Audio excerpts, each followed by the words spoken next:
Caroline Miller. This is my 8th year of volunteering at Rays of Light. It's a great program that my family started volunteering at when I was in 2nd grade, so I'm here to show you around.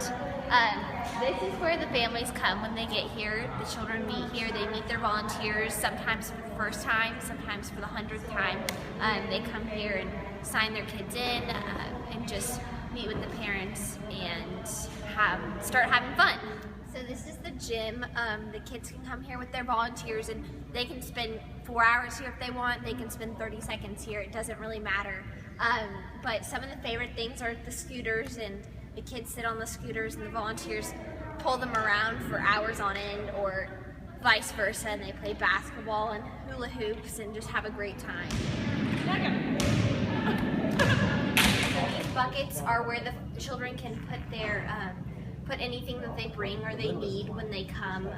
Each child has their own bucket, each family has their own bucket, and it's just a way to stay organized and keep everybody stuck together. Computer lab, the kids can come in here and use the computers to their pleasure. There's games and videos and music, and there are a lot of special needs kids who thoroughly enjoy that stimulation and just enjoy having fun on the computers.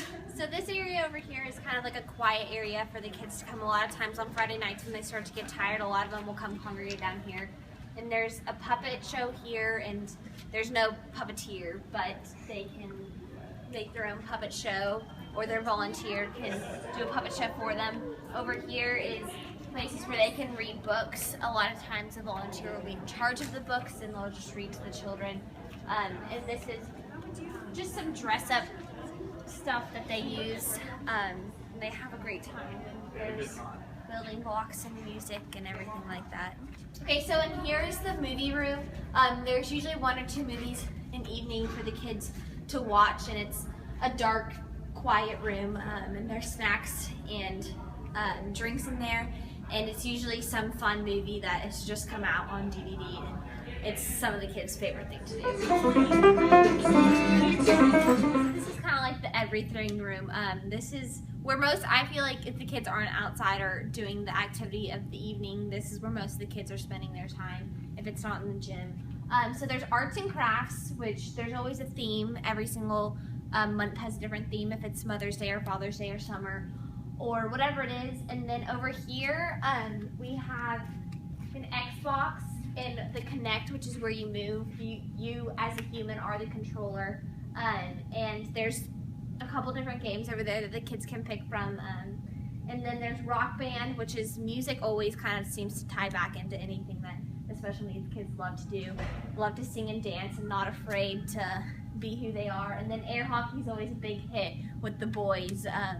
Kind of, you know, just a little fun competitiveness to have with each other.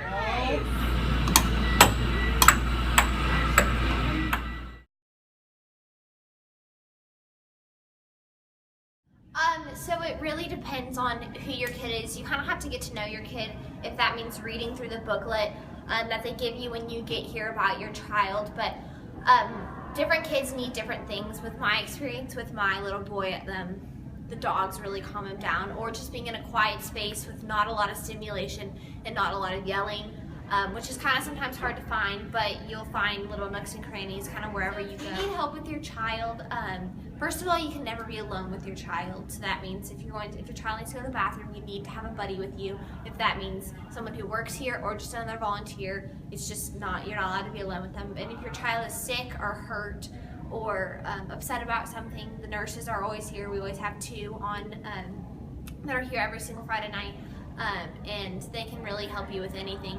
They know the kids, they know what they need, so if you suspect that anything's wrong, just take them up to them. Entail? Okay, so when you get to Night Lights, the volunteers will have dinner. They'll kind of go over what the evening looks like, and then you will go meet your child at the door. And that's really important that when they come, you are there. That makes them feel wanted and kind of special. And then you do what they want to do. A lot of times the things that are open when they first get here are the gym or the computer lab, so they can really choose one of those 2 for about 20 minutes while we wait for the entire crowd to come in. And then there's some sort of live entertainment It's different every single month. It's so much fun for the kids to experience something new every single month. Sometimes it's a petting zoo, sometimes there's a clown, there's magicians, today is water slides. So that's really some of the highlights of the night for the kids. And then there's the art room that is open all night long. They can spend their entire evening if they want in there, same with the gym. And then the movie goes on at about 8 o'clock and they can watch the movie, and then the therapy dogs come, and the therapy dogs are here just to kind of sit with the kids, and they don't necessarily get to be with a lot of animals sometimes because people think they're too rough or whatever it is, but these dogs are specially trained to work with these kids, and it's a really special moment for them to see. And then the night kind of starts winding down. The kids begin to get a little bit tired, kind of start cleaning up, and then their parents will come, and the crowd starts getting thinner and thinner, and then as soon as your child leaves, you're free to leave. So that's kind of what a night entails. I would just say that you need to be open to your child. Sometimes they don't communicate as well as, if you're just babysitting a child would.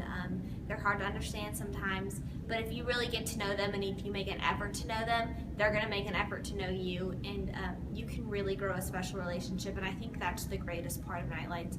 I've grown up with the little boy that I'm with, and we're so close now, and I understand him. He doesn't speak very well, but I understand him perfectly now because you just kind of grow to get to know them, and if you're open to your kid, then they're gonna have so much fun when they're here.